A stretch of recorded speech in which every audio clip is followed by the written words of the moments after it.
আসসালামু আলাইকুম। আশা করি সবাই ভালো আছেন। আমি ইমরান হোসেন, আমার YouTube channel Imran Hossain 07 king. আজকে আপনাদের জন্য একটি ভূতের গল্প নিয়ে চলে আসলাম। এটি আমাকে এক ভাই বরিশাল থেকে পাঠিয়েছেন।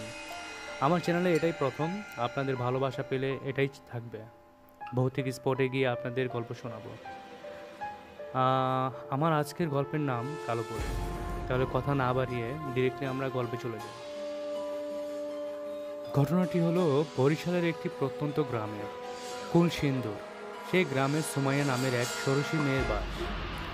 গ্রামের একেবারে প্রান্তে তাদের পুরনো টিনের ছাউনি দেয়া ছোট একতলা বাড়ি।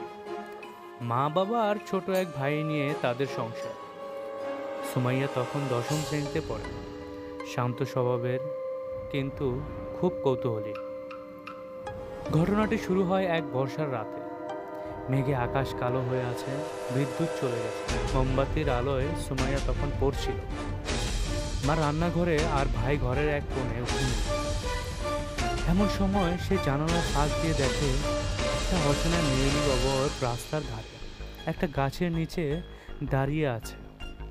তার পরনে সাদা শাড়ি, মাথার চুলগুলো হাঁটুর নিচে পর্যন্ত ঝুলে আছে।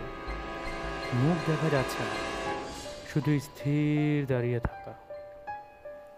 কেউ হয়তো খেয়ালই করতো না, যদি না ঠিক তখন সেই নারী হঠাৎ ঘাড় ঘুরিয়ে সুমাইয়ার দিকে মুখ ফেরাত।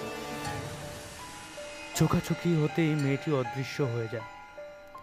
সুমাইয়া ভয়ে জানালা বন্ধ করে দেয়, কিন্তু মনে মনে ভাবে হয়তো চোখের ভুল।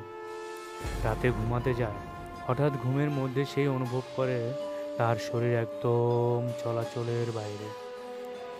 চিত হয়ে পড়ে আছে, কিন্তু নড়াচড়া করতে পারছে না। সে দেখতে পায় টিনের চালের কোণর থেকে ঝুলে ঝুলে এক টানা নিচে নামছে সেই একই নারী অবয়ব। এবার মুখ পরিষ্কার দেখা যাচ্ছে, চামড়া পচা, চোখের জায়গায় ফাঁকা গর্ত, আর জিভ টেনে নামিয়ে রেখেছে ঘাড় অবধি। মুখের কোণো থেকে অদ্ভুত এক গন্ধ আসছে। সে চিৎকার করতে চায়, পারে না। বুকের ওপর ভীষণ ভার অনুভব করে, নিঃশ্বাস নিতে কষ্ট হয়। ঠিক সেই মুহূর্তে তার ছোট ভাই পাশ ফিরে ঘুমের ঘরে হাত বাড়ায়, আর সাথে সাথে সুমাইয়ার শরীর ঠিক হয়। ভয়ে সে চিৎকার দেয়, ঘেমে উঠেছে, মনে হয় দম বন্ধ হয়ে আসে। মা এসে জিজ্ঞেস করেন কি হয়েছে। সুমাইয়া বলে কিছু না, শুধু বলে খারাপ স্বপ্ন দেখেছে।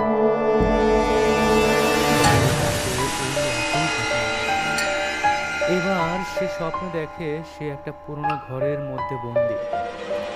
ঘরের দেয়ালে এক একটা ছায়া সরে বেড়াচ্ছে, আর মাঝখানে সেই নারী আবার দাঁড়িয়ে আছে। এবার সে বলে, তুই আমাকে চেয়েছিলি না, আমি তো এলাম, এখন পালাতে চাচ্ছি না। পরদিন সকালে তার শরীরে পাওয়া যায়, যেন কেউ আছড়ে দিয়েছে। দাগ, স্বপ্নে যেখানে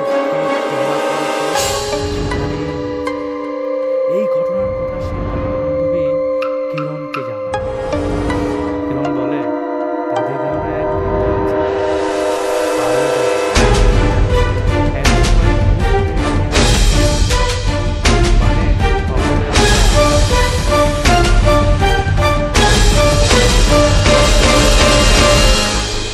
পারু দাদি সুমাইয়ার হাত ধরে কিছুক্ষণ চুপ করে থাকে। তারপর চোখ মেলে বলে, "ধর্ম সহজ না, চলবে।" আজ এই পর্যন্ত, বাকি অংশ পরের গল্পে